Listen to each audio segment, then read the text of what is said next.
5e item, planifier son itinéraire. Donc dans cette partie, on va vous expliquer comment on a organisé notre voyage, les critères qu'on a pris en compte. Après, il faut savoir que la majorité des Globetrotters partent entre 6 mois et 1 an. 6 mois, nous, on pense que c'est un minimum pour vraiment couper du quotidien et pouvoir visiter plusieurs pays. Après 1 an, ça c'est l'idéal et même encore plus si le budget le permet. Et après, en ce qui concerne les pays, l'idéal pour nous, et je pense pour beaucoup de personnes, ce serait 1 mois par pays. Après, bien entendu, il y a des pays qui sont plus petits, donc ça va nécessiter un peu moins de temps, et des pays qui sont beaucoup plus grands, donc bien sûr, on s'adapte, c'est pas une norme. Et également, ça va dépendre des envies découvertes de chacun. Des moyens de locomotion aussi, ouais. Ça va être chose super importante parce que si on à déplace l'intérieur... en vélo et Ouais, c'est en ça. avion, c'est pas la même. Donc dans un pays, ça va vraiment varier. Si vous prenez les transports en commun, des bus, on sait qu'il y a certains pays, notamment d'Amérique du Sud ou Amérique centrale, c'est plutôt lent, il y a beaucoup de circulation, beaucoup d'accidents. Des routes un peu compliquées aussi. Exactement, donc là, effectivement, pour prévoir, ça peut arriver des fois une demi-journée, une journée pour aller d'un point A à un point B, quand on va aller un peu plus loin, bien sûr, et sortir de son point initial. Donc, on peut vite perdre plusieurs jours, en tout cas, sur un pays, juste avec les trajets. Après, c'est sûr que si vous prenez l'avion pour bouger dans certains pays, ça permet de gagner du temps. Par contre, est-ce qu'au niveau... L'empreinte carbone, c'est moyen. Donc voilà, il faut trouver un peu le juste milieu par rapport à tout ça. Ouais. Il y a aussi les tours du mondiste. Ce qu'ils font, c'est qu'ils font en 2 fois, en 2 étapes. Ouais. C'est-à-dire qu'ils partent dans un premier temps 6 mois, 4 mois ou 6 mois. Et après, ils reviennent en France, soit des fois pour les fêtes de fin d'année, soit pour fêter des anniversaires, revoir leurs proches ou pour des obligations peut-être professionnelles aussi. Et après, repartent dans un second temps dans la foulée. Ouais, nous, ce n'est pas notre cas. On partira d'une traite. On part 1 an. Si tout se passe bien. Si tout se passe bien, bien sûr. C'est le but, on espère en tout cas. Mais en tout cas, sur la partie timing et durée, c'est en tout cas les infos qu'on peut vous donner. C'est bien sûr en fonction toujours de votre budget aussi. Ça joue, c'est quand même important. De savoir combien de temps vous allez partir. C'est clair que le budget sera totalement différent. C'est ce qui détermine pas mal de choses quand même dans la planification d'itinéraire. Et puis bien sûr en fonction des continents et des pays, parce que ça va totalement varier aussi. Et aussi des possibilités professionnelles, c'est-à-dire que si vous prenez un congé sabbatique, vous êtes limité à 11 mois. Et par contre, si vous avez démissionné, vous êtes un peu plus large au niveau timing. Donc, ça prend en compte pas mal de critères. Exactement. Faut-il prévoir un itinéraire ? Super bonne question. Je pense que vous aussi, vous l'êtes peut-être posé, cette question. Nous, on se l'est posé, c'est obligatoire. Alors, 2 écoles. La première, c'est non, on ne prépare pas son itinéraire. On choisit plutôt un pays et ensuite on se laisse vivre, on rencontre des locaux, on rencontre des voyageurs, on voit se laisse porter au jour le jour. Ouais, comment on se sent, on verra de quoi le lendemain est fait. Exactement. Donc ça, c'est cette première catégorie de voyageurs et donc nous, on n'est pas dedans. Nous, on est plutôt sur construire un itinéraire. Ouais, vraiment structurer un peu le voyage. C'est vrai que du coup, nous personnellement, on a toujours eu cette fâcheuse tendance en fait à un peu organiser, planifier un itinéraire quand on part en vacances. D'une part parce que ça nous permet de passer à côté de... De ne pas passer à côté justement de spots qu'on aurait aimé voir. Alors c'est vrai que pour certains, ça c'est un sujet. Mais après, à côté de ça, on adore aussi sortir des sentiers battus et aller voir aussi ce qui se passe ailleurs. Ah, totalement. Exemple tout bête, quand on était aux Philippines... moi je pensais dans l'Ouest américain. Ah, ou l'Ouest américain aussi. Mais l'un comme l'autre en fait. Alors dans l'Ouest américain, c'est vrai qu'on avait pris un véhicule et puis en fait ce qu'on faisait, c'est que s'il y avait un endroit où on se disait tiens, on a envie de tourner à droite et on prend par là parce que ça nous tente, on y allait et puis on voyait ce qui se passait, on découvrait, on sortait du véhicule. On est tombé sur un urbex, vraiment par hasard. Oui, après il y en a quelques-uns là-bas qui sont sympas, mais c'est vrai qu'on a fait pas mal de découvertes comme ça et qui étaient vraiment super parce que indiqué nulle part. Indiqué nulle part. Et si on prend par exemple à Siargao aux Philippines, là on avait pris un scooter et en fait il y avait vraiment des spots bien précis sur l'île où il fallait absolument y aller parce que c'est vraiment superbe. Et nous ce qu'on a fait, c'est qu'on a vraiment été partout. Et c'est vrai que c'est en fait l'avantage, c'est qu'on est tombé sur des superbes spots. Il y a des spots qui sont nuls, ça c'est sûr, mais ça fait partie de la découverte. Mais en tout cas, ça nous permet de savoir où on veut aller et de ne pas les louper. Parce que ce qu'il faut se dire, c'est que très souvent, on ne reviendra pas une deuxième fois dans ce pays-là. Et je pense que... Il y en a qui ont peur d'être déçus la deuxième fois. Donc, il y en a qui refusent de retourner dans un pays qu'ils ont déjà visité de peur d'être déçus parce que forcément, avec le tourisme, ça change énormément les pays. Donc, Et puis, si vous repartez du pays, vous en basculez sur un autre et que vous apprenez après coup qu'il y avait 1 ou 2 spots qui étaient vraiment magnifiques à voir et que comme vous l'aviez moyennement préparé, vous êtes passé à côté, je pense qu'il va y avoir quand même une grosse frustration qui va ressortir de là. Et cette frustration, autant l'éviter justement en planifiant et en préparant son itinéraire. C'est ça. C'est ça. Après, il y a plein de possibilités pour préparer. Et aussi, ce qui est bien aussi pour nous quand on planifie un minimum, c'est surtout le côté administratif, où quand il y a des visas à prévoir à l'avance, ça c'est quand même pas mal d'anticiper, quoi. Donc ça a des avantages. Après voilà, nous on va pas faire un planning au jour le jour, on a vraiment les idées, les points principaux. D'ailleurs, nous, voilà, dans Notes, on se met des petits... En fait, on s'est mis, on repartagera dans la to-do list.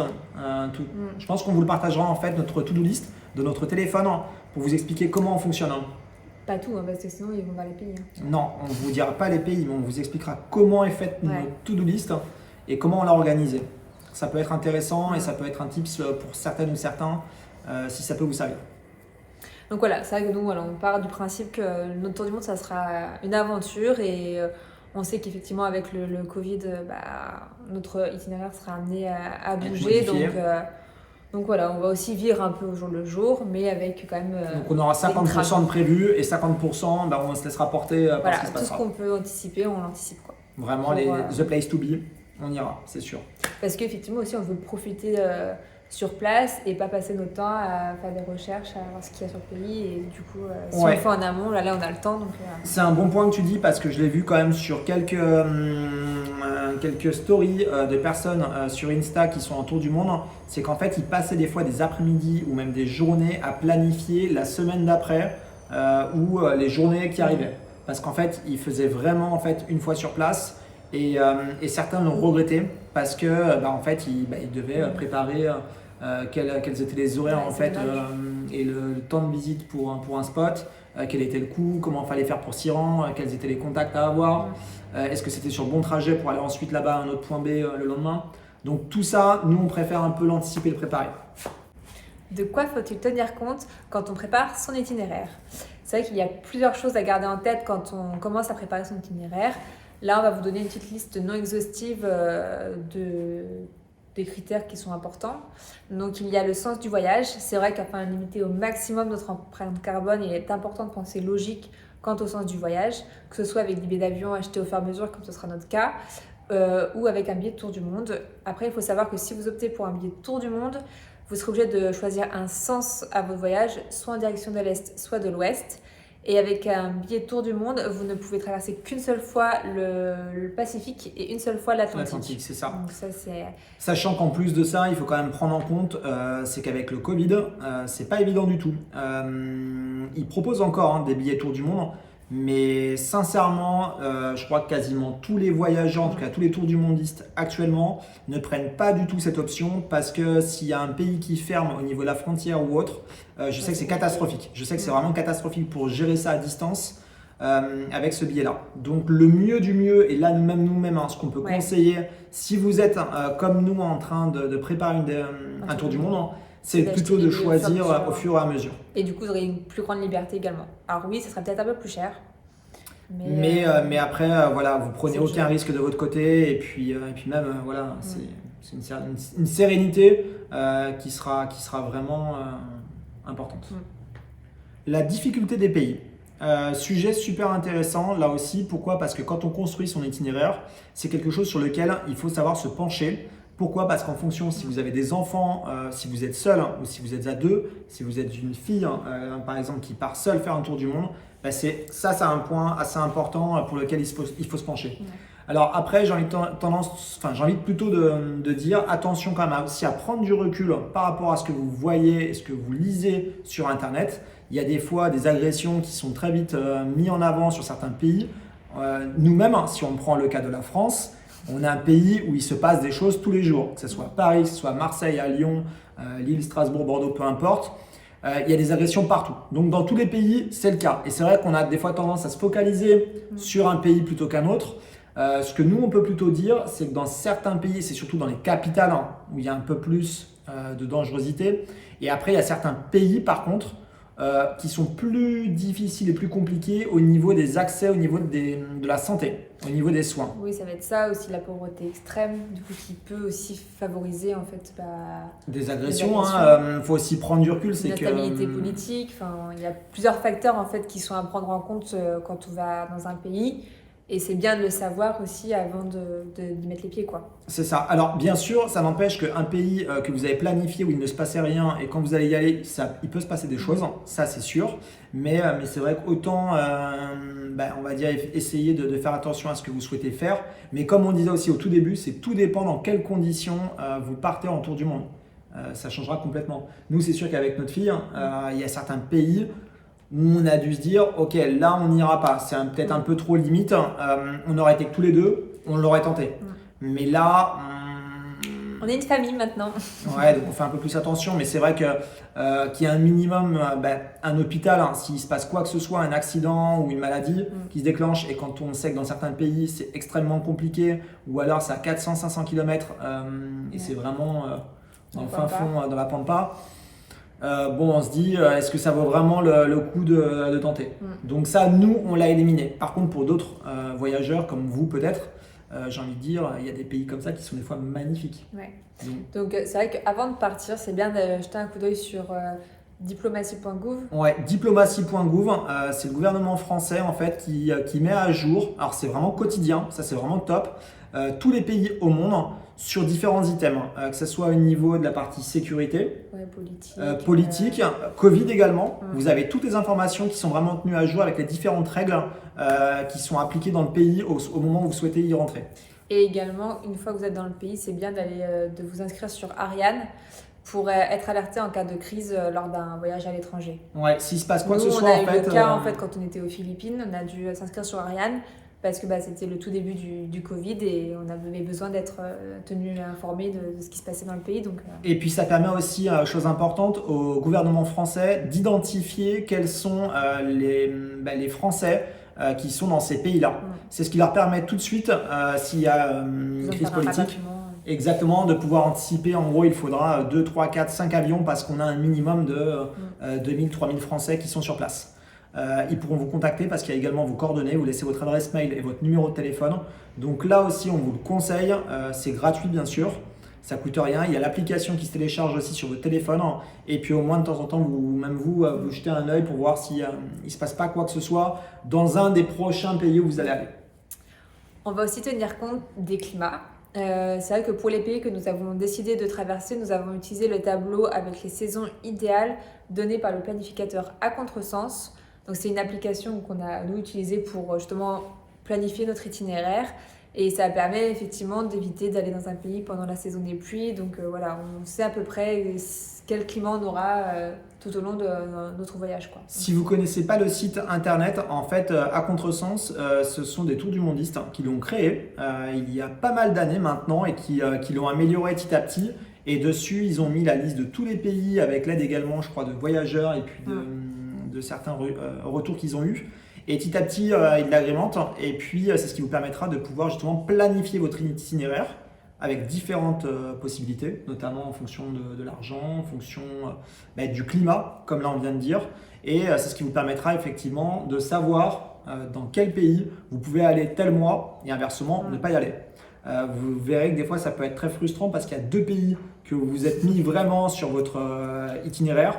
Et en fait, ces 2 pays sont à l'extrême opposé et pourtant, c'est au même moment qu'il faudrait y aller pour profiter du beau temps. Mais bon, après, voilà, on sait aussi que les hors-saison, il peut aussi y avoir des avantages aussi, donc que ce soit pour les prix sur les logements ou même d'autres expériences à vivre. Je pense par exemple des fois à la ponte des œufs de tortue. Enfin voilà, des fois, ça ne coïncide pas avec le climat idéal, donc voilà, c'est à vous de voir ce que vous voulez faire. Il faut des choix, mais en tout cas, le climat, c'est une possibilité, c'est important effectivement pour construire son itinéraire. Le coût de la vie par pays. Alors c'est vrai qu'une fois de plus, l'argent est un facteur important lorsque l'on décide de planifier un itinéraire. Alors c'est vrai que un voyage d'1 an dans les pays d'Asie du Sud-Est ou d'Amérique du Sud, ça coûtera forcément moins cher qu'un un an entre les pays d'Amérique, que ce soit Australie, Japon, même l'Europe. Nouvelle-Zélande, ouais.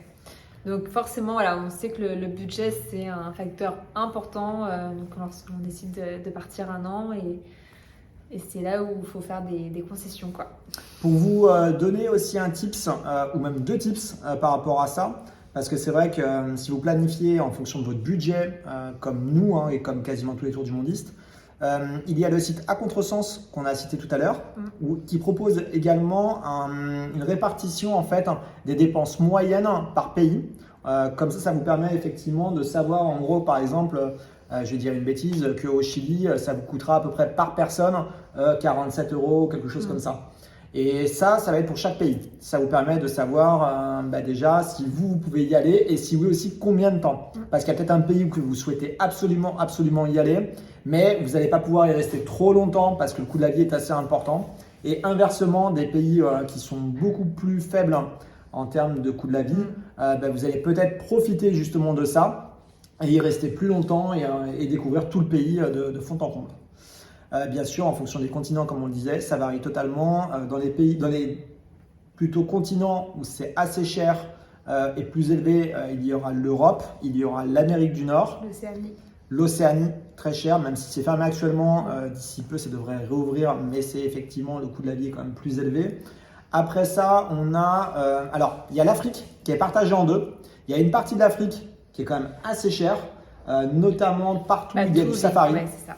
Ouais, tout ce qui est safari. On a fait l'exemple, on est parti au Kenya et c'est vrai que c'est le voyage qui nous a coûté le plus cher. On a fait 7 jours, 8 jours de safari sur différents camps et franchement c'était magnifique et là clairement on peut que vous le recommander. Ouais. Mais c'est par contre, un voyage d'une vie. Ah oui, c'est vraiment c'est exceptionnel.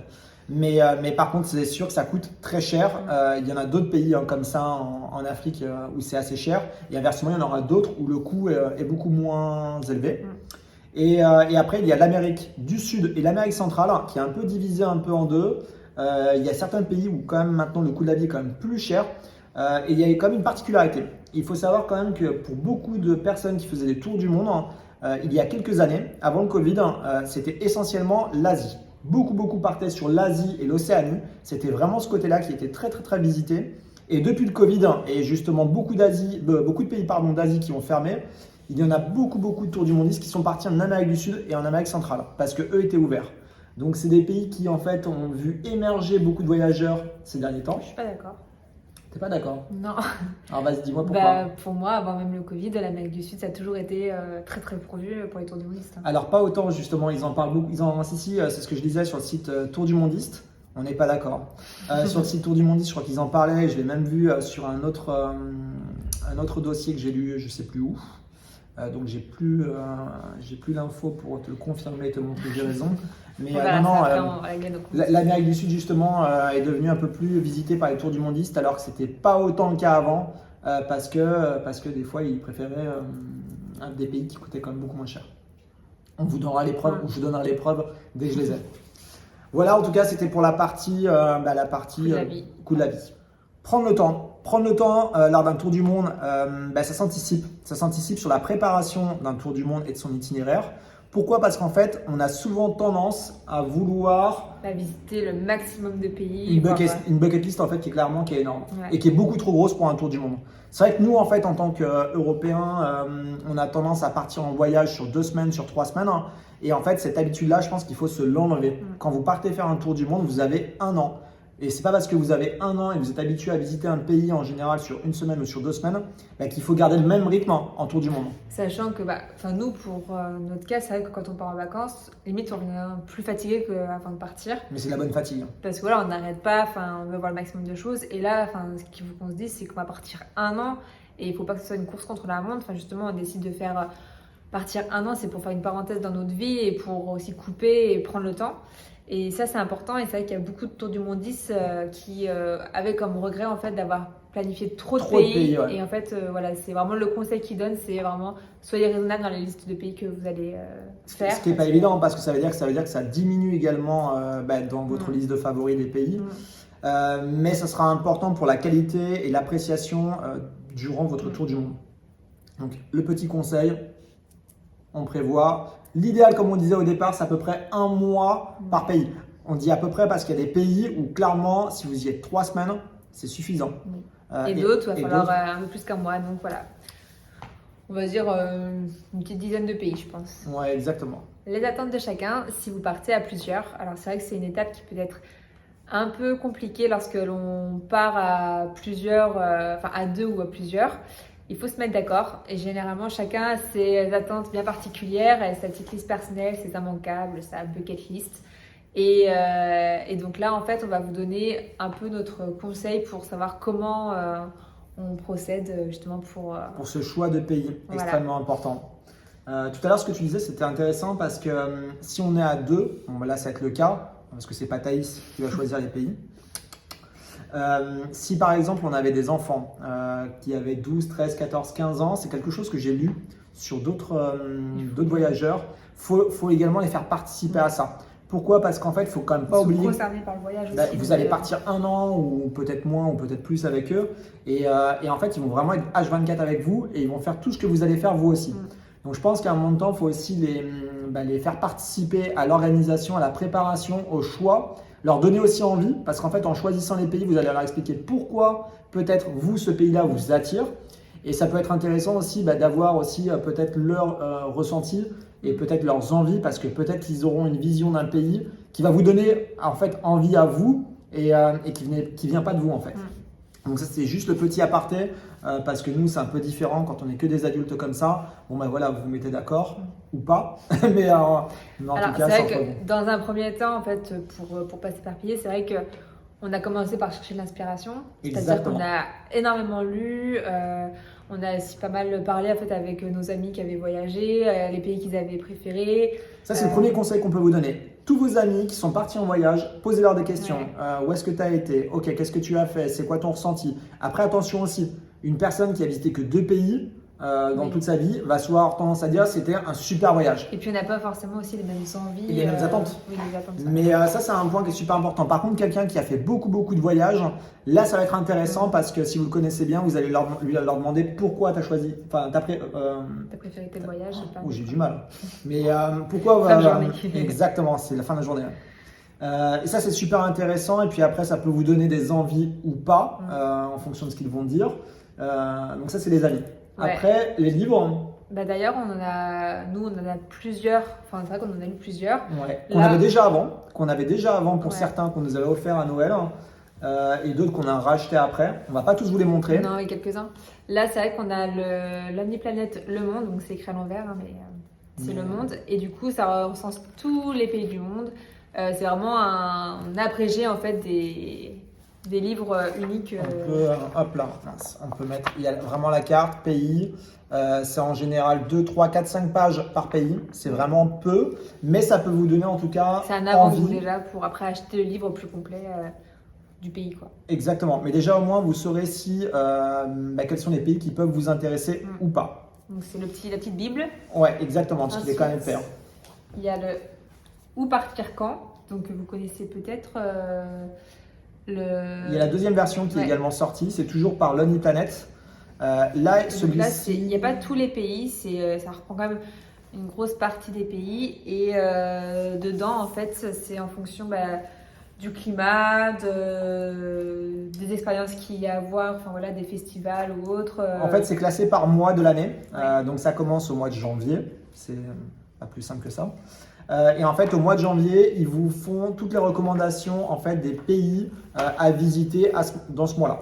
Et en fait, ils le font pour toute l'année. Et ça vous permet même vous en fait, de pouvoir commencer en fait, à travailler sur quel pays pourrait vous plaire et est-ce que ça pourrait correspondre aussi à votre itinéraire par rapport au climat. Tout à l'heure, on parlait du site à contresens. Sur celui-ci, ça peut être également intéressant de voir si ça correspond. Et le dernier là pour aujourd'hui, c'est ils ont fait le tour du monde. Donc là, c'est 32 portraits de globetrotters. Donc c'est assez varié au niveau des expériences. Il y en a qui sont partis en vélo, qui ont fait un tour du monde en vélo, qui ont fait un tour du monde en 4L, en camion, à pied, de différentes façons. En couple, en amis, entre amis, quoi. Donc, et donc là, c'est vraiment des expériences. Ce sont directement eux qui parlent, qui partagent leur expérience de tour du monde. Ça peut vous donner des envies. Ils vont parler également de certains pays. Alors c'est pas vraiment sur celui-ci en tout cas que vous allez pouvoir définir les pays que vous allez choisir ou retenir. Mais par contre, sur le côté voyage et tour du monde expérience, ça peut vous donner encore un peu plus envie. Donc ça, c'est plutôt des livres qu'on conseille. Et après, pour la suite, c'est vrai qu'on a partagé sur nos comptes Insta des références de livres qui nous ont pas mal inspirés pendant notre tour du monde. Donc, si vous voulez aller voir, allez-y. On a fait un top 10. Comptes, ouais. On a fait un top 10 de ça et ça peut vous donner des idées. Donc ça, il y a les blogs voyages, les forums. Les voyageurs déjà qui sont en tour du monde. Ça va vous donner aussi le site Tour du Mondiste aussi qui est quand même très, très complet. Et il y a des groupes aussi Facebook où on peut échanger sur les différentes expériences de voyage. Donc c'est quand même pas mal intéressant. Donc ça, c'est, je pense, la première étape. Ensuite, la deuxième, c'est faire une liste. Donc chacun de son côté, vraiment, pour pas s'influencer, on fait une liste de tous les pays qu'on souhaiterait voir. Qui sont dans notre bucket list avec les expériences qu'on voudrait vivre. Donc ça, c'est ce qu'on a fait. Ouais. On a vraiment fait notre liste chacun de notre côté. Et une fois que on avait tous les deux terminé, on s'est dit déjà, on les a classés aussi après, quand on a fait notre liste. On a mis nos priorités en haut et ceux les un peu moins en bas. Ouais, exactement. Pour déjà faciliter un peu la mise en commun, parce que ça, c'est la troisième étape, mise en commun.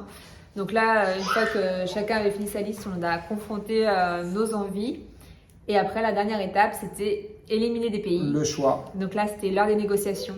Non, en vrai, on a eu la chance parce qu'on a été plutôt d'accord sur les pays qu'on souhaitait voir. On a des attentes qui étaient assez similaires. On a souvent en fait les mêmes envies déjà quand on choisit nos pays pour voyager en temps normal. Donc je pense que c'était du coup plutôt cohérent sur notre choix de pays. Là où ça peut être moins évident, on a quelques connaissances où ça pourrait être le cas, c'est que des fois, dans un couple ou dans une famille, il y en a qui sont par exemple très randonnés et d'autres qui sont plutôt farniente, complet. Là, il va falloir un peu négocier. Inversement, il peut y avoir quelqu'un qui, je sais pas moi, est plutôt à voyager très lentement, à détester les visites et quelqu'un qui va adorer faire plein de visites. Bon, ben là, tout ça. Et aussi, un autre critère qui est important, c'est par exemple des pays qui vont être un peu excentrés par rapport à l'itinéraire ou au sens du voyage ou par rapport justement au budget. Du coup, tout ce qu'on a dit précédemment, ça va aussi permettre d'éliminer certains pays. Et après, il faut se dire que de toute façon, on va continuer à voyager après ce tour du monde. Donc, les pays qu'on ne fera pas là, on les fera plus tard. Et voilà, c'est. Ça a été le cas. D'ailleurs, pour tout vous dire, on s'était mis, mais je crois même peut-être tous les deux, ou peut-être plus toi, non ? Notamment un ou deux pays qui étaient vraiment des pays qu'on souhaitait faire. Ouais. Mais on a pris en compte quand même des points qui étaient importants. Le fait qu'on était aussi avec Thaïs. Exactement. Et qu'on s'est dit, ça c'est frustrant parce que au vu de son âge, ouais, on va être dans un pays et on va pas voir des choses qui pour nous sont très importantes. Ou faire des activités. Pour pas non plus trop donner. Non, mais il y a aussi voir des choses. Oui, voir des choses. Et du coup, c'est vrai que pour ces raisons-là, on les a éliminés pour ce tour du monde, mais on compte quand même se rattraper après par la suite. Et les faire après quand on reviendra dans une vie active, normale. Et donc, concernant notre itinéraire, exactement. C'est vrai qu'on va vous dévoiler au fur et à mesure notre itinéraire. On va pas vous dire aujourd'hui les pays qu'on souhaite faire. D'une part, parce qu'on souhaite garder un peu de surprise, donc on vous dira. On a notre. Coucou mon cœur. Est-ce que tu veux venir sur la vidéo? Alors, c'était pas prévu. C'est elle qui est venue à nous parce que depuis quelques jours, elle fait du 4 pattes. Regarde mon cœur. Oh. Donc oui. Donc d'une part parce qu'on souhaite garder un peu de surprise, donc on vous dévoilera au fur et à mesure les pays qu'on souhaite visiter. Et d'autre part, c'est parce que à cause du Covid, on sait que notre itinéraire va être amené à changer, donc on voit pas l'intérêt de vous dire des pays qui au final on ne visitera pas. Non, ça évite aussi une frustration aussi nous, parce que si on sait, on l'écrit à l'avance et on le dit à l'avance. Enfin non, si on le dit à l'avance, ça va nous frustrer, je pense, à coup sûr. Donc bon, ça sera surprise. On verra comment on le fait. Je pense qu'on fera des présentations avant, pendant, je sais pas, on fera des petits trucs sympas. Oui. On vous donnera peut-être aussi quelques indices pour nos destinations. Les prochaines destinations. Exactement. Mais après, on peut quand même vous dire certaines choses. Ouais. C'est que déjà, on souhaite aller sur tous les continents. Enfin, sauf l'Antarctique. Sauf l'Antarctique, mais déjà tous les continents. Niveau climat, on n'a pas prévu, nos valises ne seront pas assez grandes pour l'Antarctique, même si on aimerait y aller. Mais... Et on fera des pays qui seront très variés, que ce soit de par les paysages, les cultures, la faune et la flore. Enfin, Vraiment, c'est ce qu'on souhaite. On ne souhaite pas rester que sur un seul continent et on devrait avoir un maximum de paysages et de diversité en fait. L'autre aussi truc qu'on peut dire, c'est par rapport au transport. Oui, on peut le dire. Ça peut aussi peut-être vous donner quelques indices ou pas. On va vraiment varier totalement nos moyens de locomotion sur place, en fonction des pays. C'est-à-dire qu'il y a des pays où on sait très bien qu'on va faire que des transports en commun comme des bus. Ouais, vraiment pour être au plus proche de la des population locaux, locale, vivre avec eux, en fait. partager. Beaucoup de tour-du-mondistes nous ont dit que c'était vraiment pour eux ce qu'ils trouvaient d'idéal en fait pour vraiment s'imprégner de la culture une fois dans le pays. Et de savoir comment ça se passe, la réalité sur place. Donc ça, c'est un premier point. On va également faire des road trips sur quelques pays. Donc quand on parle de road trip, c'est vraiment louer un véhicule. Alors il y aura un endroit où ce sera un véhicule simple. Il y aura deux autres endroits, deux autres pays où ce sera des 4x4, dont notamment un, où on peut le dire, qui aura une grosse particularité, c'est qu'il aura une tente sur le toit du 4x4. Et en gros, pour tout ce pays-là, on dormira sur le toit. Donc ça sera une expérience assez incroyable. Il y aura également du van, ça c'est sûr, parce que c'est quelque chose qu'on souhaite faire et qu'on je pense qu'on vient autour du monde. Ça fait partie aussi un peu de vivre la van life. Donc ça sera le cas. Qui est très en vogue en ce moment. Ouais, on en entend parler de partout. Donc le van, ça sera dans notre liste. Train aussi. Il y a deux pays où il y aura beaucoup de trains. Donc on ne vous en dit pas plus. Ça peut là aussi vous donner quelques indices. Et je pense que c'est déjà pas mal. Après, et puis pour aller des continents à l'autre, on utilisera l'avion, quoi. Exactement, ça on n'aura pas le choix. Après, pour vous donner aussi un peu plus d'indices par rapport à nous et comment on est en voyage, parce que ça peut aussi vous parler, peut-être vous dire aussi ce que vous allez peut-être voir. Enfin, imaginez plutôt ce que vous allez peut-être voir. On est plutôt aventureux quand même. On aime bien ce côté vraiment découverte. On aime bien ce côté prévu, mais ce côté imprévu aussi. C'est important pour nous. On aime bien aller à la rencontre des gens. Ça aussi, c'est quelque chose de super important pour nous. D'ailleurs, on a un projet pendant notre tour du monde qui est en lien justement avec la rencontre et le partage. Mais ça, voilà. On vous le dévoilera plus tard parce que c'est vraiment un point spécifique qui sera plutôt sympa. Mais oui, pour en dire un peu plus sur nous, on aime un petit bug. Ça a coupé, donc on reprend juste. Oui, on aime la rando, c'est quelque chose d'important aussi parce que ça pourra peut-être, sur certains pays, on sait qu'on aura des expériences plutôt assez fortes, assez costauds. Et c'est vrai que nous, dès qu'on peut en temps normal, on se fait des calanques assez régulièrement. Et donc, on est habitué à la marche. Ça, c'est pas un souci du tout de partir 3, 4, 5, 6 heures, faire que de la marche. On est habitué avec des sacs à dos. On aime également la plage, mais par contre c'est vrai qu'on n'est pas en mode à rester 2-3 jours. Je pense que ça va arriver, non peut-être pas 2-3 jours, mais je pense que c'est important pendant notre itinéraire. Alors oui, il y aura plein de pays où il y aura la plage, ça c'est sûr, avec des eaux transparentes et incroyables, ça c'est sûr et certain, mais on parle plutôt du côté vraiment se poser sur le sable et rester pendant du matin au soir sur… Oui, maintenant on a Thaïs, mon amour. C'est vrai qu'on a Thaïs aussi. Donc je veux faire des châteaux de sable et tout ça. Non, en vrai, voilà, c'est vrai qu'il va falloir qu'on prenne du temps et qu'on se pose aussi un peu et qu'on ne soit pas toujours en train de marcher. Donc, oui, il y aura des temps un peu plus calmes. Du cadre et ça fera du bien aussi. Mais c'est vrai que aussi beaucoup animaux, vu qu'on est très très très animaux. Ah ouais, ça c'est vraiment je pense que dans beaucoup de pays où on va aller, il y aura énormément d'animaux. Et je pense que on n'a pas fait le calcul, mais si on faisait la liste de tous les animaux qu'on devrait voir, je pense que c'est assez incroyable sur le papier. Donc on espère que ça se transforme du papier à la réalité et pas seulement que sur le papier. Voilà un peu pour en dire un peu plus puis sur nous, pour savoir un peu comment nous on voyage en temps normal. Voilà. On enchaîne après pour la suite. On enchaîne pour la suite.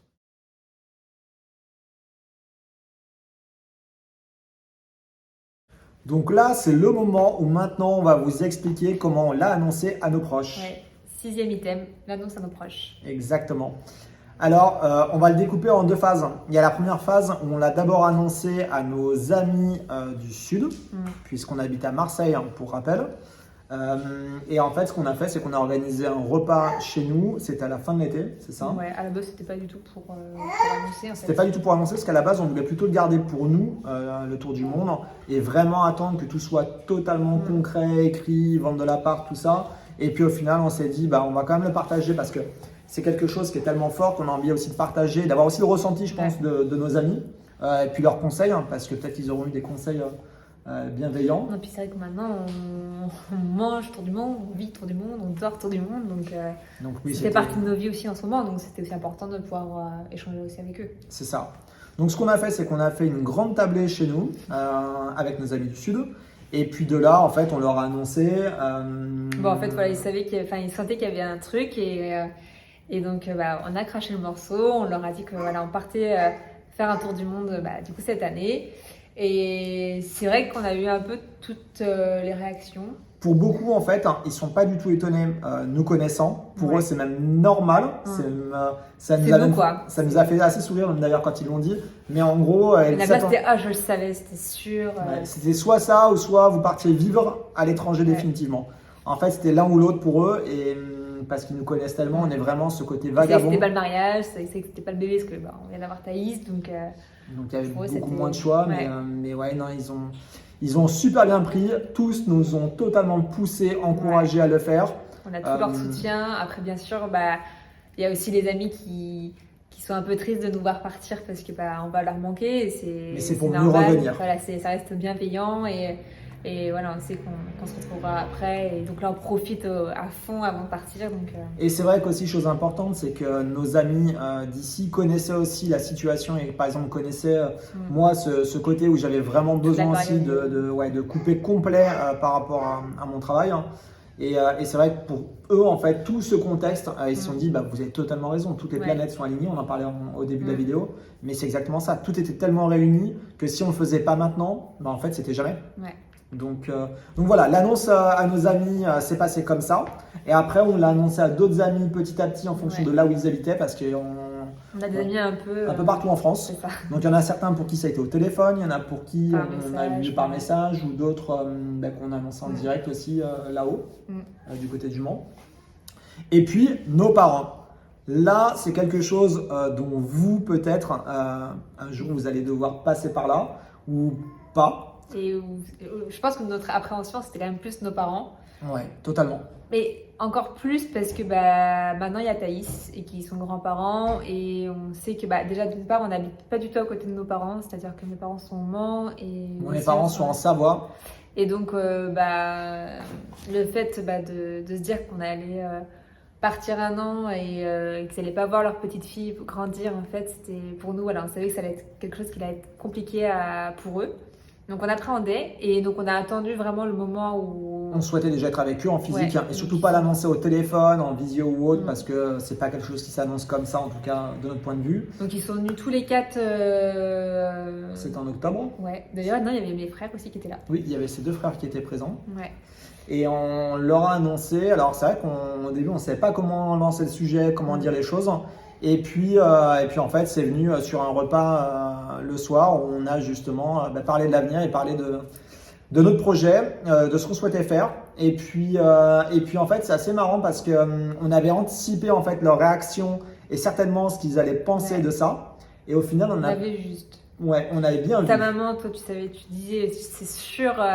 Ça va l'inquiéter que je perde un an le côté sur mon pro, CV. Elle sait tellement que j'étais vraiment carriériste et que j'ai toujours en fait plutôt bien réussi ce que j'ai entrepris, que pour elle c'était dommage d'avoir une coupure en fait.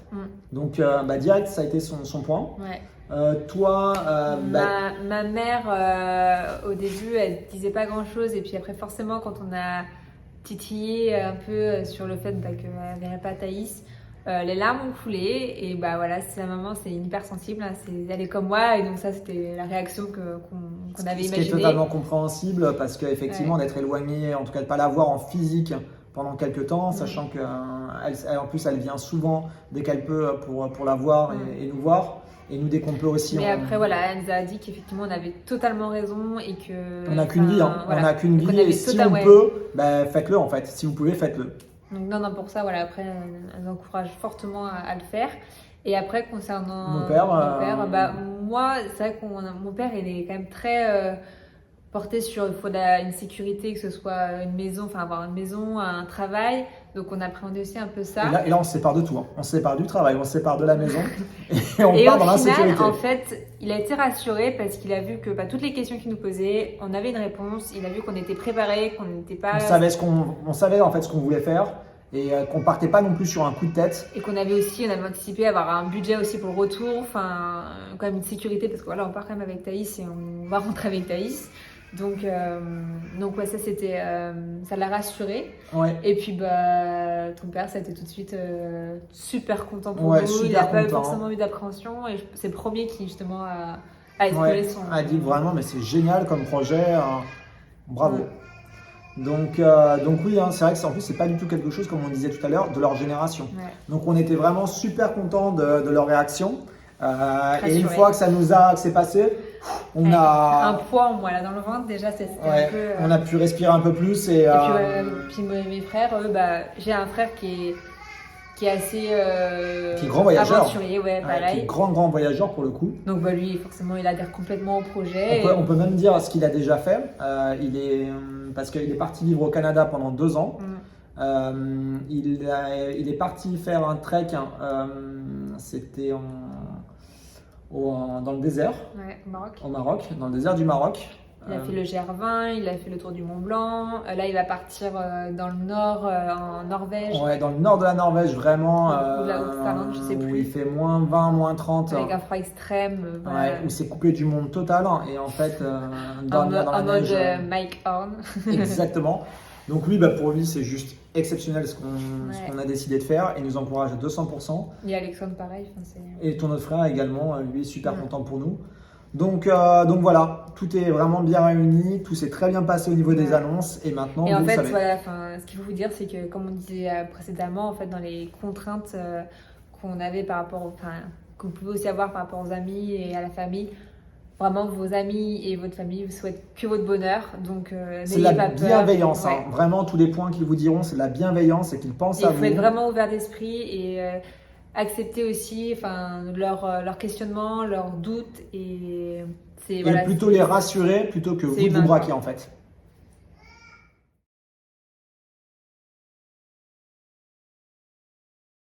Septième item, notre to-do list avant de partir. Parce que clairement en fait, faire un tour du monde, c'est pas se dire ok, j'ai quitté mon job, j'ai vendu ou j'ai mis en location mon bien, je prends mon billet d'avion et je me casse. C'est pas ça du tout. Enfin, ce sera un peu ça, mais il y a d'autres choses à penser avant de partir. Il y a des petites formalités auxquelles il faut penser et pour ça, en fait, on a fait du coup une to-do list pour rien oublier et partir plus sereinement, quoi. Exactement, et qu'on va vous partager parce qu'on s'est dit que ça pouvait être intéressant peut-être pour vous de pouvoir penser à tout ça, tous ces petits points qui se cumulent et en fait qui font quand même beaucoup à la fin. Ouais. Nous, ce qu'on a fait de notre côté, c'est qu'on a fait ces to-do list sur nos téléphones portables qu'on s'est partagé en cloud. Ce qui fait que le gros avantage du cloud, c'est qu'en fait, quand il y en a un qui modifie ou qui rajoute ou qui supprime quelque chose, ça le fait également pour l'autre. C'est sur Note. C'est sur Note, sur l'iPhone. Ce qu'on fait, c'est qu'on va vous faire un déroulé de tous les items qui sont assez importants à mettre dans sa to-do list avant de partir en tour du monde. Et puis comme ça, vous prenez ceux qui vous intéressent et vous mettez de côté ceux qui ne vous intéressent pas. Premier, résiliation des abonnements. Alors là, vous allez voir, parfois, ça peut faire beaucoup. Ce que je peux vous conseiller, ou ce qu'on peut vous conseiller, c'est déjà, vous prenez un relevé, pourquoi pas, de banque. Vous prenez justement tous les abonnements qu'il y a en prélèvement mensuel sur votre compte bancaire.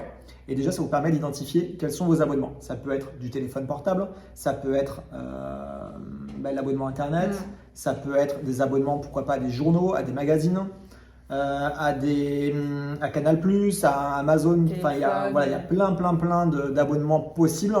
Donc voilà, ce qu'on vous conseille, c'est de faire déjà ça.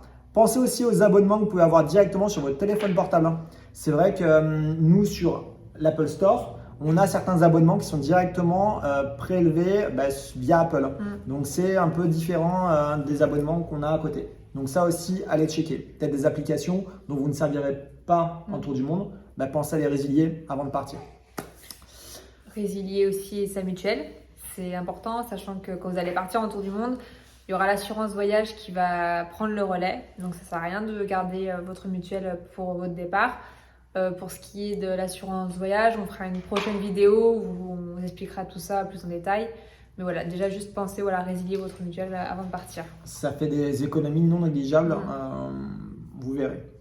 Ensuite, nous, dans notre to-do list, c'était mettre notre bien en vente. Mais pour vous, ça peut être de le mettre en location ou de résilier le bail si vous êtes en location. Mais ça va bien mettre parce qu'en fait, vous allez voir que si vous êtes par exemple en location, pensez à bien envoyer au bon moment le courrier pour la résiliation du bail. Ensuite, il y a vendre sa voiture et résilier l'assurance voiture. Donc, nous concernant, on avait 2 voitures, une qui était professionnelle, donc celle-là, on l'a rendue. Il ne reste plus que la mienne et on a fait le choix en fait à notre départ de la laisser chez mes parents et c'est eux qui s'occuperont de la vente de ma voiture parce que dans tous les cas, je comptais en racheter une autre une nouvelle. Donc au moins, voilà, ça ne sert à rien d'avoir une voiture qui, pour nous, attend sagement dans un garage. Alors, ça, c'est vrai que c'est pour nous. Après, est-ce que nous, on peut se permettre de donner un conseil dessus? Peut-être, parce que nous, on s'est quand même posé la question. Ça vous évite effectivement déjà votre retour, si votre véhicule n'a pas roulé pendant 1 an, d'avoir peut-être des travaux dessus. C'est jamais bon un véhicule qui ne roule pas. En général, on dit plus de 2 mois, c'est compliqué. Alors là, 1 an, ça peut être très compliqué. Déjà, elle va décoter aussi. Si vous décidez de la garder pendant 1 an, elle a de la décote. C'est dommage de perdre de l'argent. C'est pas un investissement, clairement, une voiture. Donc par rapport à ces raisons-là, oui, c'était plus intéressant pour nous de la vendre, mais peut-être que pour vous, vous pourrez prêter votre véhicule, je sais pas, à un ami de la famille qui pourra peut-être aussi, pourquoi pas, vous le louer ou vous la louer. Ça après, c'est vous qui voyez de votre côté. Et il faut penser aussi à faire cette demande de permis international. Exactement. Donc ça, c'est super important. C'était marrant parce que je crois que c'était le dernier point quand tu m'as dit ça. Et si, il faut penser. Mais non, parce que c'est un lien, voiture, permis, voilà, okay. c'est pour ça qu'il faut pas Elle a failli me perdre, c'est pour ça. Donc oui, permis international, super important. Il faut normalement à peu près maximum 1 mois pour le recevoir, mais anticiper au maximum. Vaut mieux faire 2-3 mois à l'avance, si vous même plus, allez-y. Il est valable plusieurs années et pensez bien à le faire pour chacun. Nous, on va le faire tous les 2 parce que dans certains pays, on va se relayer pour la conduite. Alors, il y a beaucoup de pays qui ne le demandent pas, le permis international, ou juste le permis de conduire français est valable. Mais certains pays, par contre, c'est obligatoire. Donc, on ne va pas vous dire quel pays, parce que ça peut vous donner un indice sur là où on part. Mais en tout cas, prévoyez au cas où. Sachant qu'en plus, si vous partez pendant la période Covid, il se peut mettre plus de temps. Non, mais c'est pas ça. Il se peut que du coup, vous changiez de pays et là, ce pays, il demande le permis international. Donc, c'est bien aussi d'anticiper. Oui, exactement. Pour de l'imprévu, comme on disait tout à l'heure. Démarche employeur, ça c'est quelque chose qu'il faut effectivement se mettre dans la to-do list. Vous avez peut-être des démarches sur des courriers à envoyer. Alors tout dépend si c'est une démission, si c'est congé parental, si c'est une rupture conventionnelle. Ça recommence à chanter à côté. Donc en fait, il y a plein de possibilités en tout cas sur les démarches employeurs. Ça c'est à vous de voir en fonction de votre situation. Ensuite, chose très très très importante, ce qu'on va dire, de faire des photocopies de tous vos documents importants. Il y en a beaucoup. Il y a déjà vos passeports, vos cartes d'identité. Carnet de vaccination, permis de conduire international. Exactement. C'est également… les numéros d'urgence aussi pour les assurances. Ouais, d'avoir ça. Si vous avez une société également, c'est beaucoup de photocopies de tous les documents qu'il faut de votre société. Il y en a énormément. Donc pensez à bien tout photocopier et au moins comme ça, et à vous l'envoyer par mail. Parce que comme ça, au moins dans n'importe quel pays, vous pourrez en fait y accéder de n'importe quel ordinateur, que ce soit dans un hôtel, que ce soit dans une guest house ou n'importe où. Vous pourrez accéder à ces documents-là si vous en avez besoin. Et bien ranger dans votre sac aussi pour ne pas vous les faire voler non plus. Exactement. Pensez également à sauvegarder les photos, les vidéos sur vos téléphones et également aussi prévoir aussi l'abonnement pour Cloud. Donc si quand vous partez, nous c'est ce qu'on va faire. Alors pour vous expliquer peut-être pourquoi. En fait déjà sauvegarder vos photos et vidéos c'est important. Pourquoi? Parce que nous en fait ce qu'on veut c'est partir avec nos téléphones où on n'a quasiment rien dessus. Parce qu'on sait qu'il va y avoir tellement de choses sur place qu'on ne veut pas les saturer déjà avant de partir. Donc on va tout sauvegarder avant, ça va être fait. Et après on anticipe aussi sur un abonnement cloud. Pourquoi? Parce qu'en fait on se dit que si il se passe quoi que ce soit, on perd des cartes micro SD ou SD sur place. Ce qu'on ne souhaite pas mais ça peut arriver. Si on nous vole nos appareils photo avec les cartes SD ou autres, Si vous avez déjà commencé petit à petit à mettre des photos et vidéos sur votre ordinateur ou sur votre téléphone et que vous aviez un abonnement cloud, ça vous permettra de pouvoir les retrouver en revenant. Donc au cas où, ça peut être très utile. C'est une dépense effectivement mensuelle ou annuelle qui peut avoir un coût, mais ça en vaut la chandelle. Et puis comme ça, quand vous rentrez, vous re-sauvegardez bien tout sur votre disque dur ou sur un ordinateur, vous arrêtez l'abonnement cloud et au moins, vous avez tout avec vous. Autre chose aussi, c'est faire une procuration à l'un de vos proches afin qu'il puisse régler d'éventuels problèmes administratifs pendant votre absence. Ça, c'est vrai qu'on n'y pense pas forcément, mais ça peut quand même aider quand on est à distance. Exactement. Il peut y avoir plein de possibilités. Alors, je ne sais pas lesquelles, mais au cas où, de faire une procuration. Pensez également à faire transférer votre courrier. Alors ça, c'est vrai que c'est tout bête, mais c'est des choses qu'on peut oublier. Que vous soyez propriétaire ou locataire, ça ne change strictement rien. Il y a des courriers que vous allez recevoir pendant votre absence pour éviter, surtout si c'est urgent au niveau des impôts notamment, je pense. Des amendes, tout ça. Des choses super sympas avant de partir qui n'étaient pas prévues, mais ça peut arriver pour éviter que ça se transforme en un 70 € de PV, en un 2000 € à votre retour. Pensez à faire transférer. Alors, l'idéal, c'est quand même la famille proche ou alors un super ami que vous pouvez avoir. Ensuite, vérifiez la validité de votre passeport. C'est vrai que c'est con, mais il faut y penser et il faut s'assurer qu'il reste encore suffisamment de pages vierges pour votre voyage. Dans les autres points, vérifiez la date d'expiration de vos cartes bancaires. Ça, c'est tout bête aussi. Mais si vous avez une carte bancaire qui expire durant votre tour du monde, ça peut vite être compliqué de gérer ça à distance, d'en recevoir une autre. Ça se fait, hein. Attention, on l'a vu, on l'a lu, notamment pour des vols, des pertes. Mais ça peut devenir quand même assez compliqué. Donc, on vous conseille quand même d'anticiper tout ça. Ça sera une sérénité encore un peu plus durant votre tour du monde. Pareil, concernant vos téléphones, assurez-vous qu'ils soient débloqués auprès de tous les opérateurs. Ainsi, vous pourrez acheter des cartes SIM dans les pays que vous allez traverser. Donc, ça peut être pas mal. Exactement. Anticiper tout ce qui est vaccin. Là aussi, on vous en parlera sur une autre vidéo. Mais tout ça, ça s'anticipe énormément de temps à l'avance. Et votre to-do list va vous permettre effectivement de ne pas passer à côté des rappels. Donc là aussi... Qu'est-ce qu'il y a? Ça prend place.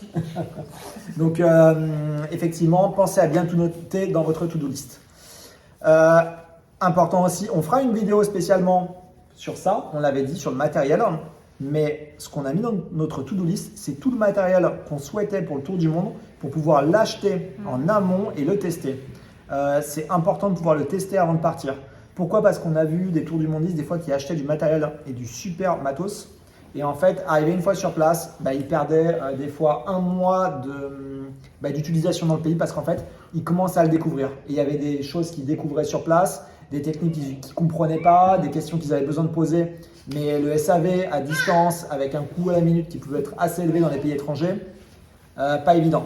Donc en gros, ce qu'on vous conseille, c'est au mieux, alors le plus tôt possible, d'acheter le matos, de pouvoir le tester en loisir, aller faire des randos, aller faire des balades, faire des choses comme ça.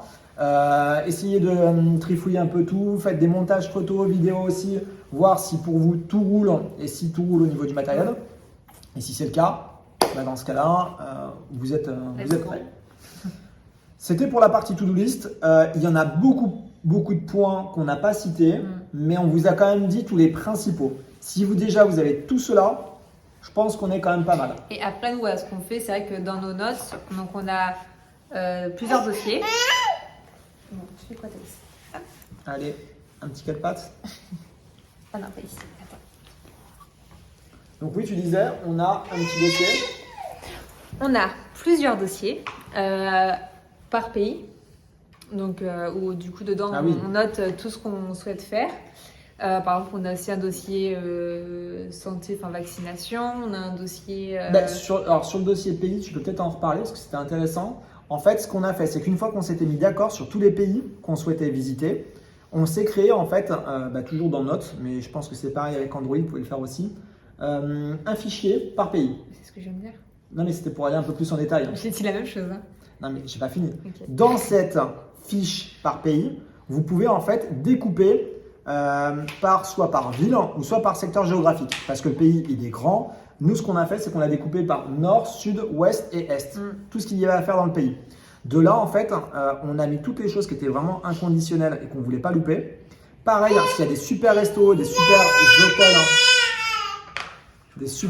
ou des super lieux que vous voulez absolument y aller, mettez-le aussi ici. Et on a fait aussi des informations importantes si le pays demande des visas. Enfin, voilà, c'est des choses pour des dépenses bêtes. Sur le coût de la vie aussi, sur la monnaie. En fait, tout ce que vous pouvez retrouver des fois sur des guides de voyage, nous, on s'est fait un condensé en fait sur notre téléphone portable. Pourquoi? Parce qu'en fait, quand on sera en tour du monde, on ne veut pas avoir des livres avec nous, on ne veut pas avoir plein de choses et on aura toutes les infos dessus. Et donc pareil, comme ça, au moins, chacun travaille dessus. Du coup, ça se met directement à jour avec le cloud. C'est génial, quoi. Donc voilà, après, effectivement, je pense qu'on a déjà tout dit dans… En tout cas, sur le principal, sur la partie to-do list, oui. Ouais.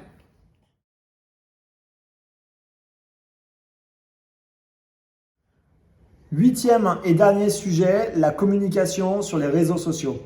C'est un sujet qui s'anticipe malgré ce qu'on peut penser.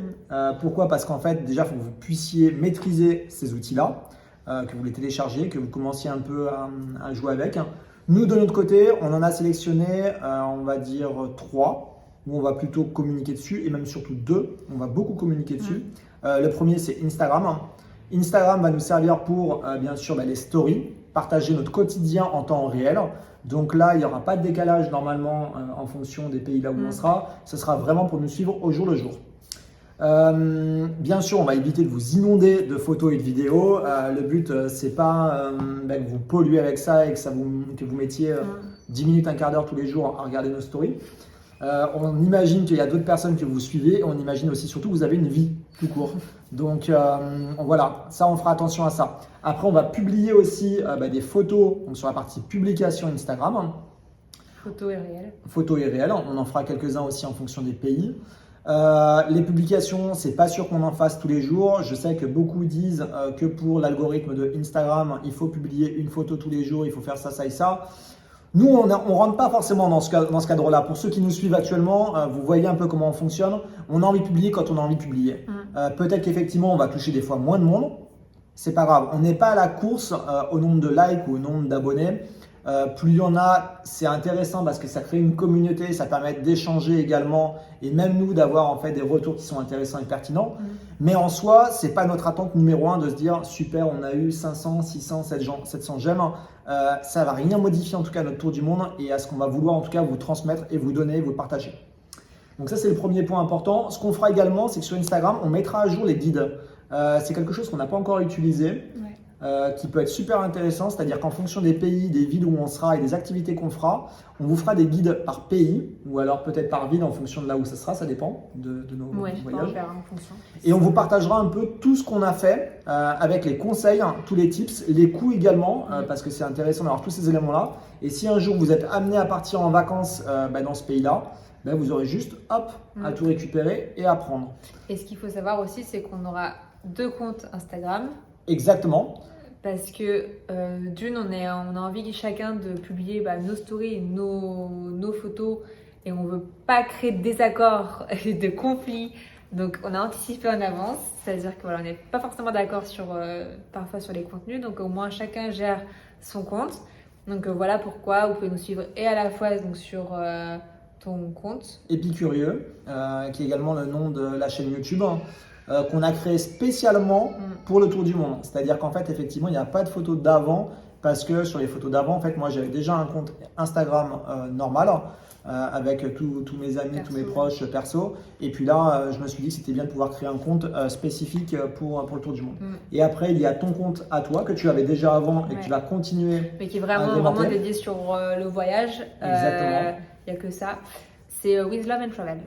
Ouais. Donc, qui est également indiqué au début de la vidéo, qui est également réindiqué à la fin de la vidéo YouTube. Et vous avez également dans la biographie directement sur la page YouTube, si vous voulez nous suivre tous les deux. Donc ça, c'est pour la partie Instagram. Ensuite, il y a la partie, ce qu'on est en train de faire maintenant, YouTube. Là, ce qu'on s'est dit, c'était de se fixer, pas de routine obligatoire chaque semaine ou chaque jour, parce qu'on n'est pas comme ça non plus. On fonctionne aussi, on veut partager quand on a du contenu et du temps. parce que ça aussi, j'ai envie de dire, ça paraît pourtant tellement évident et on court après le temps. Ouais. Et rien que pour tourner cette vidéo, on va vous le dire, on a galéré. Clairement, on a galéré. Là, vous avez des petits extraits avec Thaïs. Vous allez dire, mais comment ils vont faire pour partir avec elle? Mais, elle n'arrête pas de bouger. Non, mais faut l'occuper. On le fait pendant ses siestes, mais forcément, elle se réveille. Donc c'est pas toujours évident. Cette vidéo a été tournée en plusieurs fois. C'est ça. Et puis, en plus de ça, comme on vous dit, on vend l'appartement. On a pas mal de visites en ce moment. Donc, on libère l'appartement, on range tout ça dès qu'il faut. C'était le cas tout à l'heure, d'ailleurs. On a eu 2 visites. Donc voilà, tout ça on s'adapte. Par contre, quand on sera en tour du monde, on va continuer à faire des vidéos YouTube pour également vous partager peut-être plus de choses que vous ne verrez pas sur les stories. Des plus longues vidéos, même nous, voilà, quand on pour vraiment avoir des choses, une plus grosse vision en fait des pays ou des spots sur lesquels on sera. Donc ça c'est sur la partie YouTube. Donc on essaiera, dans tous les cas il y aura au moins une vidéo par pays. Peut-être qu'on en fera plus en fonction de certains pays, parce qu'il y a des pays où il y aura tellement de choses différentes à voir qui sont vraiment mais opposées, que je pense qu'on séparera peut-être. Là, dans un premier temps, on fait vraiment les préparatifs du tour du monde. Donc, il y aura d'autres vidéos à venir, comme vous l'avez dit. Il y a encore au moins 4-5 vidéos à venir avant qu'on parte. Donc, ça, c'est sûr. Et après, pour les pays où on anticipera, enfin, on verra comment Mais de toute façon, on indiquera tout sur YouTube et sur Instagram, on vous les partagera également. Donc, ça, c'est nous concernant. Et après, Facebook, on a nos pages Facebook. C'est pas là où on sera le plus, parce que petit à petit, Facebook, ça devient, en tout cas pour nous, plus un réseau social, mais d'actualité, ou pour suivre un peu tout le sport ou des choses comme ça, ou les infos, des trucs comme ça, mais on l'utilise moins pour le partage, en tout cas, nous, de notre vie perso. On l'utilise si pour les groupes Facebook. Oui, pour les communautés, pardon. Effectivement, il y a quelques communautés où on est, et en fait, c'est super intéressant parce que c'est vraiment de l'entraide entre voyageurs, et notamment entre tours du mondiste, passé, présent ou futur. Et ça donne beaucoup de tips. Donc, on vous le conseille également, si vous souhaitez partir en tour du monde, d'aller fouiner sur Facebook. On vous donnera également quelques noms si vous voulez. Il y a notamment Tour du Mondiste, qui est un des plus connus. Mais il y en a plein d'autres, super intéressants. Donc, en tout cas, nous, sur cette partie communication réseaux sociaux, elle est vraiment assez simple. Pourquoi? Parce qu'en fait, notre voyage en soi n'est pas atypique comme d'autres. Pourquoi je parle de ça? Parce que peut-être que vous, en fait, si vous décidez de partir en tour du monde, vous avez un projet. Un projet peut-être de le faire en vélo, peut-être un projet de le faire à pied, de le faire en camion, en 4x4. Et là, dans ce cas-là, vous allez toucher une communauté en fait bien spécifique. Et cette communauté, en fait, vous allez en fait la voir via des sponsors. En tout cas, vous allez avoir des sponsors avec vous et vous allez communiquer d'une certaine façon. Je crois qu'elle m'appelle, tu veux que j'y aille? Et je te laisse continuer. Ah, ok. Donc en fait, cette communauté est bien spécifique et c'est vrai que le sponsoring, nous, on n'en fait pas. On n'a pas de sponsor. C'est pour l'instant un choix de notre part. Déjà sur la préparation, c'était pas quelque chose où on avait le temps pour ça. Peut-être qu'après, on sera sollicité ou peut-être que nous, on sollicitera. On verra. On vous le dira en tout cas si c'est le cas. Pour l'instant, ça ne l'est pas. Quoi vous dire d'autre sur ça? Si demain vous souhaitez faire du sponsoring, donc comme je vous disais, ce qui n'est pas le cas, on peut quand même vous partager quelques tips parce que ayant travaillé un peu dans la partie événementielle, j'ai quelques infos par rapport à ça. Déjà, ayez un projet clair et précis. Si c'est juste de dire je pars en faire un tour du monde, c'est pas un projet. Ça ne sera pas attirant pour des tours du mondistes. Si par exemple vous avez vraiment un projet de visiter certaines écoles, de travailler avec des associations. Oh là là. Oui, c'est la fin de journée pour tout le monde là. Oui, je suis fatigué, je crois. Donc si vous avez un projet bien spécifique en tout cas, ce qu'il faudra c'est l'écrire. Ça sera ensuite le communiquer, de faire soit une page sur Word ou sur page sur Apple, mais en tout cas d'expliquer votre projet. Et après cette page-là, vous pourrez la transférer, l'envoyer en fait à des marques ou des sponsors qui pourraient en tout cas être intéressants pour vous et être intéressés pour eux. Donc là, c'est ce qu'on vous conseille. Et après, bien sûr, de bien sélectionner. Attention de ne pas prendre tout et n'importe quoi. Non, pas prendre tout et n'importe quoi. Et après, derrière, vous devrez bien sûr vous adresser à votre communauté en lien avec vos sponsors. Donc attention à ça, ne pas non plus être bridé et de ne pas pouvoir dire tout ce que vous voulez dire. Parce que c'est normal, il faut faire un peu plus attention aussi et c'est normal. Voilà par rapport à ça. Maintenant, si ce qu'on peut dire, c'est pourquoi on a appelé Épicurieux et la chaîne YouTube aussi, pardon aussi. Épicurieux parce que on est un peu des épicuriens dans notre quotidien. Les plaisirs de la vie. On aime profiter de toutes les choses simples, pas dans l'excès. Nous, par contre, on ne rentre pas là-dedans. Mais la vie pour nous est vraiment belle, elle vaut d'être vécue. Et franchement, quand on décide de regarder au bon endroit, vous verrez qu'on voit toujours de belles choses. Curieux, épicurieux, parce qu'on est curieux dans notre quotidien. Mais alors ça nous concerne vraiment tous les trois. On a la chance pour l'instant d'avoir transmis ça à notre fille. On le voit tout le temps. Mais en tout cas, nous, dès qu'on peut, on essaie de comprendre comment ça fonctionne, pourquoi, comment ça a été créé, en quelle date. Et c'est pareil dans nos voyages. C'est identique. Mais... Donc là, elle est curieuse parce qu'elle comprend, elle est en train de découvrir sur les boucles d'oreilles. Bon, ça, je pense que c'est tous les enfants, il n'y a pas que elle. Mais voilà, en tout cas, épicurieux. Et donc, parce que notre tour du monde sera épique. Exactement. Donc on a épicurien, épique et curieux. Et ça faisait épicurieux. Voilà, vous savez tout. Avec un K. Oui, de toute façon, si vous êtes abonné, c'est que vous l'avez trouvé et vous l'avez écrit. C'est écrit en bas de la vidéo. Voilà, on a été... Pour la prochaine vidéo, du coup, ça concernera le matériel. Ah oui, exactement. Informatique. Exact. Le reste du matériel, ce sera avec le sac, le contenu du sac. Oui, exactement. Donc, on vous présentera tout ça d'ici peu. D'ailleurs, là, en fait, on va partir sur un week-end prolongé voir mes parents en Savoie. Exactement. Alors là, on a la peau toute blanche parce qu'en fait, c'est la lumière qui est en face de notre télé qui est projetée sur nous. Je crois que le pire, c'est Thaïs. Donc, je crois que Thaïs n'est pas malade, c'est sûr. Elle a les yeux bleus, c'est sûr, mais elle est... T'es toute blanche, mon cœur. Ah voilà, la grimace en direct. Exactement. Donc voilà, prochaine vidéo très vite. En tout cas, on vous remercie beaucoup. On espère que ça n'a pas été trop long pour vous. On a essayé d'être le plus complet possible. Si ça a été trop long, tant pis pour vous. En tout cas, nous, on a pris du plaisir à le faire.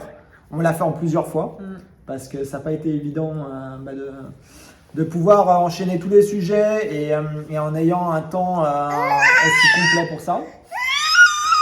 Donc voilà, on vous dit à très vite.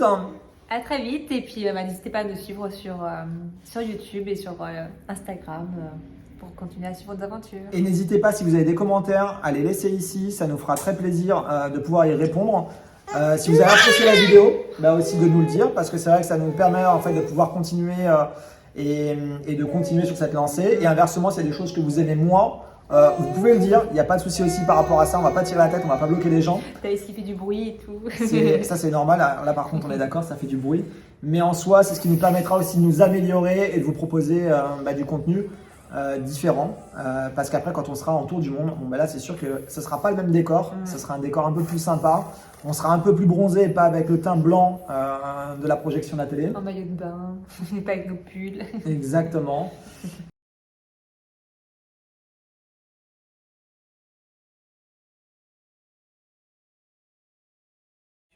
Organiser, putain, j'entends que... C'est con parce que du monde nous est venu. Ça, ce sera assez... J'étais pas dedans parce qu'on a eu... Un long voyage et un tour du monde. Mais selon nous, il existe deux catégories de personnes ne le font pas. La première, je dirais... Mon amour, je crois que c'était pas... Je pense qu'il existe plusieurs raisons de partir... Ça veut rien dire. Si, mais si. Il y a également la deuxième catégorie dont nous, on fait... Putain. Donc on a décidé... C'est pas parce que j'allais faire pipi de ouf. Ce sont les barrières que vous pouvez vous fixer justement pour ne pas... Mon cœur, ça se dit pas les barrières que vous pouvez vous fixer. Troisième item, quelles sont les barrières... Non, putain. Troisième item, oser partir. Quelles sont... Ça faisait très commentateur. Troisième item. J'aurais pu... Troisième item, oser partir. Quelles sont les barrières que vous ou nous pouvons nous mettre justement pour ne pas partir? Bon, je le dis le titre parce que sinon... Alors, le prochain... Non, vas-y, arrête. Alors, comme on a pu vous le dire, c'est vrai que le travail, c'est une... Arrête. C'est la santé. Allez. Alors, comment vous allez... C'est une vraie en tout cas. On arrête. T'avais du mal? Le travail, c'est une question... Enfin, la question du travail est une question qui... Allez. Le travail. La question du travail est souvent un point crucial qui repousse beaucoup de personnes. Ah, allez, ça me gave. De toute façon, ça faisait bizarre. Un salarié qui, à la date de départ, bénéficie d'un minimum. Je suis pas du tout allé sur la lecture, ça se voit, donc c'est pas minimum, c'est minimum. Ok. On recommence. Alors, si vous êtes salarié, donc, mais oui, mais pas... Si vous êtes propriétaire, comme nous en fait, hein, putain. Alors, du coup, si vous êtes parent comme nous et que vous ayez vas-y arrête, et que vous avez, même si quand ils partent, ils ont... J'arrive pas. Alors là, ça va être l'item, je ne sais plus, regarde, excuse-moi. 4e item, pourquoi faire un tour du monde? Qu'est-ce que cela peut vous également vous apporter? Moi, ça fait bizarre là. C'est pas grave, on garde. Non, allez. Bien sûr, mais ça peut nous apporter des choses différentes. Attends, j'aime pas là comment on a fait. 4e item, pourquoi faire un tour du monde? Qu'est-ce que cela peut nous apporter et vous apporter? Du point. C'est vrai qu'on a tous nos propres motivations à vouloir partir faire un tour du monde. Et